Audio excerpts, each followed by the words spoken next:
Para entender el porqué del fichaje de Anthony Gordon por el Barça y cómo podría ser espectacular, primero hay que romper un mito que muchísima gente sigue teniendo sobre el Barça.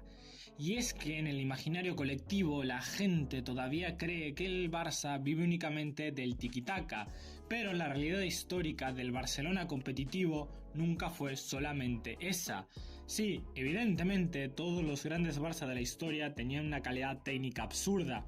El Barça de Guardiola, del Luis Enrique, de Rijkaard, todos tuvieron jugadores diferenciales con balón, pero lo que mucha gente olvida es que esos equipos también tenían auténticas máquinas físicas y tácticas sin balón, equipos extremadamente intensos, agresivos, incómodos de enfrentar y sobre todo obsesionados con recuperar la pelota lo más arriba posible. El verdadero ADN competitivo del Barça nunca fue únicamente tener la pelota, era recuperarla inmediatamente después de perderla, era asfixiar al rival, era jugar prácticamente instalado en campo contrario, y precisamente ahí es donde entra Hansi Flick. Porque si algo caracteriza a este Barça de Flick es llevar esa idea al extremo. Su fútbol no es únicamente de atacar, se basa en atacar constantemente. El objetivo es que el rival viva bajo presión permanente y para lograr eso el sistema necesita jugadores muy concretos. Primero se necesita un estado físico brutal. Parece obvio, pero no lo es. Muchísimos jugadores técnicamente buenos simplemente no pueden sostener la intensidad que exige este modelo. El Barcelona de Flick presiona arriba prácticamente todo el partido. No son presiones aisladas, son secuencias constantes de aceleraciones, saltos, coberturas y persecuciones. Cada extremo tiene que correr hacia adelante, hacia atrás, cerrar líneas de pase, perseguir laterales y luego volver inmediatamente al ataque. Y aquí es donde mucha gente se equivoca con el rol de los extremos. En este sistema el extremo no es solamente un regateador, es un defensor adelantado. Su primera función muchas veces ni siquiera es atacar, sino es activar la presión. Cuando el rival inicia desde atrás, el extremo debe saber exactamente cuándo saltar sobre el lateral, cuándo cerrar el pase interior, cuándo orientar la salida hacia un lado, hacia una zona concreta y cuándo iniciar la trampa de presión. No basta con correr mucho, hay que correr bien. La inteligencia sin balón es fundamental. Después aparece otro aspecto absolutamente clave, los tres marques de ruptura. El fútbol de Flick necesita constantemente profundidad. El equipo juega con una línea defensiva extremadamente adelantada, lo que automáticamente comprime el campo y obliga a los atacantes a atacar espacios continuamente para romper estructuras rivales. Los extremos deben estar haciendo diagonales constantemente, amenazando la espalda de la defensa y generando caos incluso cuando no se tiene el balón en los pies. Y esto es importante entenderlo. En muchos sistemas tradicionales el extremo recibe el pie en cara. En el sistema de Flick muchas veces el extremo, especialmente el extremo izquierdo, en este caso Rafinha, debe convertirse en un corredor sin balón. Debe atacar espacios vacíos una y otra vez para abrir huecos, fijar defensores y estirar líneas. Por eso, jugadores como el mencionado Rafinha han explotado tanto con Flick, porque el brasileño, más allá de su calidad, es probablemente uno de los futbolistas más intensos del mundo sin balón. Presiona como un loco, corre constantemente, hace diagonales agresivas y entiende perfectamente cuándo atacar espacios interiores. Y justamente ahí es donde Anthony Gordon encaja de forma perfecta. Porque Gordon no es solamente un extremo rápido, de hecho reducirlo a eso sería quedarse cortísimo, es algo muy reduccionista. Estamos hablando de uno de los atacantes más activos físicamente de toda Europa.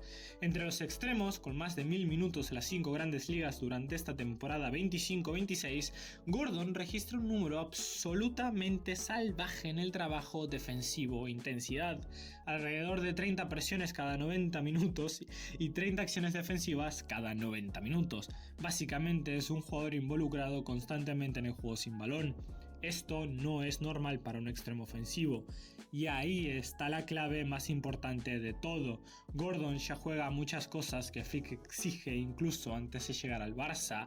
Es un futbolista extremadamente agresivo en la presión alta, persigue centrales, laterales, tapa líneas de pase, fuerza errores y no deja respirar al rival. Tiene una capacidad física impresionante para repetir esfuerzos durante todo el partido y además combina esto con muchísima velocidad en transición. Pero lo más interesante no es solamente cuánto corre, sino cómo corre. Gordon entiende muy bien cuándo atacar a la espalda del lateral, cuándo meterse por dentro y cuándo hacer diagonales profundas hacia el área. Constantemente está amenazando espacios interiores, algo que es vital en un sistema donde los extremos no pueden quedarse pegados a banda esperando recibir. De hecho, una de las cosas más interesantes de su juego es que muchas veces parece más un segundo delantero que un extremo clásico. Ataca muchísimo el área, pisa zonas de remate constantemente y tiene una agresividad ofensiva muy útil para un equipo que quiere llenar el área con muchos jugadores. Y luego está otro detalle muy importante, la transición defensiva. El Barça de Flick asume muchísimos riesgos, la línea defensiva vive altísima y el equipo pierde la pelota en zonas avanzadas constantemente por la naturaleza ofensiva del sistema. Eso significa que los extremos deben reaccionar al momento tras pérdida. No hay tiempo para caminar ni para una desconexión. Anthony Gordon precisamente destaca muchísimo en eso. Es uno de esos jugadores que parece vivir permanentemente acelerado, pierde la pelota y automáticamente intenta recuperarla, persigue, incomoda y vuelve a activar la presión al momento. Este tipo de comportamiento táctico vale oro en un modelo como el de Flick.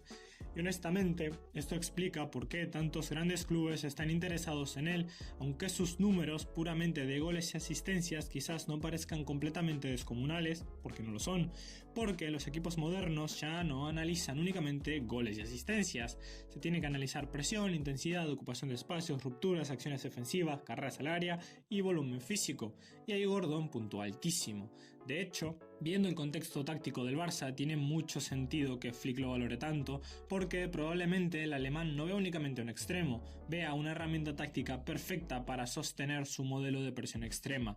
Un jugador capaz de correr los 90 minutos, de presionar arriba constantemente, de atacar espacios, jugar abierto, jugar en interiores, ayudar defensivamente y mantener una intensidad absurda incluso sin balón. Y sinceramente, viendo cómo juega este Barça, cuesta encontrar muchos extremos en el mercado que encajen tan naturalmente con ese perfil. Y aquí es donde probablemente aparece la parte más interesante de todo este posible fichaje, porque quizás el debate no debería centrarse únicamente en si Anthony Gordon puede jugar de extremo izquierdo en el Barça. Tal vez la verdadera pregunta es una mucho más ambiciosa, y si Gordon en realidad no viene solamente para ser un extremo, y si Flick realmente lo ve como una pieza híbrida dentro de una delantera totalmente móvil, porque en el fútbol moderno esto se está dando, es un cambio enorme. La figura clásica del 9, ese delantero que vive de espaldas, fija centrales y espera centros, está desapareciendo de los grandes equipos europeos. Evidentemente siguen existiendo perfiles así, siguen siendo muy útiles, pero la tendencia dominante apunta hacia otra dirección, hacia delanteras mucho más dinámicas. El mejor ejemplo de esto es el PSG, un equipo que no tiene un 9 fijo, sino son 3 atacantes móviles que intercambian posiciones constantemente, atacan espacios, bajan a recibir y desordenan completamente las referencias defensivas. Y precisamente por eso Julián encajaba tan bien en esta idea, porque él no es un 9 tradicional, es un delantero hiperactivo, móvil, agresivo a la presión e inteligente sin balón. El problema evidentemente es que su precio lo hacía imposible. Pero entonces aparece la idea. ¿Y si Anthony Gordon realmente puede cumplir ese rol? No necesariamente como un 9 clásico, porque claramente no lo es, sino como una especie de falso 9, un delantero de movilidad total cuya función principal no sea quedarse parado entre centrales, sino destruir estructuras defensivas a través del movimiento. Y honestamente, cuanto más se analiza, más sentido tiene. Porque Gordon tiene varias características fundamentales para jugar ahí. Tiene velocidad, agresividad constante al atacar espacios, intensidad sin balón y sobre todo algo clave, genera dudas continuamente. Y en el fútbol moderno, la duda mata. Pensemos una situación muy concreta. Gordon abandona momentáneamente la posición de 9 y cae unos metros hacia atrás, hacia los centrocampistas o hacia un costado. El central rival tiene apenas medio segundo para decidir: ¿salto a presionarlo o mantengo la línea? Ese instante, que parece insignificante, es en realidad clave. Porque si el central decide seguir a Gordon, automáticamente se genera un espacio a la espalda, y ahí aparecen jugadores como Fermín López que pueden atacar ese intervalo. Pero si el central no salta, entonces Gordon recibe libre, gira y acelera en conducción hacia una defensa desorganizada. Es literalmente un escenario de perder-perder para el rival, y esto encaja perfectamente en cómo el Barça de Flick ataca, porque el alemán no busca únicamente jugadores talentosos, busca jugadores que deformen estructuras rivales constantemente, futbolistas capaces de generar caos. Por eso, una hipotética delantera con Gordon, Rafinha y Lamine Yamal podría ser absolutamente monstruosa y además sería complementaria. Tendrías a dos jugadores ultra intensos atacando espacios continuamente y detrás de ellos un lanzador generacional como Lamine, que probablemente ya sea uno de los mejores, si no es que el mejor futbolista, interpretando ventajas, filtrando pases y entendiendo hacia dónde se mueve el juego. Lamine no necesita 20 segundos para detectar un movimiento, le basta una fracción mínima de tiempo, y si tienes delante jugadores atacando constantemente la espalda de la defensa, las posibilidades se multiplican. De hecho, tácticamente podría recordar en ciertos aspectos a aquella delantera del Barça con Messi, Villa y Pedro. Los perfiles son relativamente similares, un jugador con muchísima calidad individual siendo el mejor del mundo en su momento y dos jugadores brutalmente intensos que atacan el espacio. Y donde entra otro de los aspectos importantísimos, el impacto en la media punta. Porque el Barça juega con un 4-2-3-1 y en este esquema los movimientos de Gordon y Rafinha pueden liberar enormes espacios y ahí Fermín podría convertirse en un arma aún más devastadora, porque Fermín probablemente sea, con excepción de Rafinha, el mejor jugador de la plantilla atacando espacios libres desde segunda línea, tiene timing, agresividad y llegada. Muchísima llegada. Si los centrales abandonan la posición siguiendo movimientos de Gordon, Fermín puede destruir esas grietas continuamente. Lo mismo con Dani Olmo. Olmo es peligrosísimo recibiendo entre líneas, atacando pequeños espacios y asociándose rápido cerca del área. Una delantera móvil podría multiplicar mucho su impacto. Incluso los laterales o interiores podrían beneficiarse enormemente. Pero lo importante es en los grandes partidos, porque es aquí donde esta delantera podría explotar todo su potencial. Contra equipos como Paris Saint-Germain o Bayern, que presionan arriba con la línea defensiva en mitad de cancha, tener jugadores como Gordon y Rafinha atacando espacios continuamente sería terrorífico para el rival, especialmente si detrás tienes futbolistas como Pedri, Lamine o incluso Cubarsí capaces de lanzar pases al espacio con extrema precisión. Cada pérdida del rival podría convertirse inmediatamente en una ocasión clarísima. Cada presión superada podría romper completamente la estructura defensiva rival, y sinceramente pocos equipos en Europa podrían sostener ese intercambio de golpes durante 90 minutos. Ahora bien, evidentemente no sería un sistema perfecto. Contra bloques extremadamente bajos y físicos como el Atlético de Madrid o el Inter, probablemente sí podría echarse en falta un 9 mucho más clásico, especialmente en contextos donde se necesitan centros laterales, juego aéreo o presencia constante dentro del área. Porque hay partidos donde simplemente necesitas a alguien que gane duelos físicos entre centrales, y Gordon ahí no te va a ofrecer lo mismo que un delantero referencia tradicional.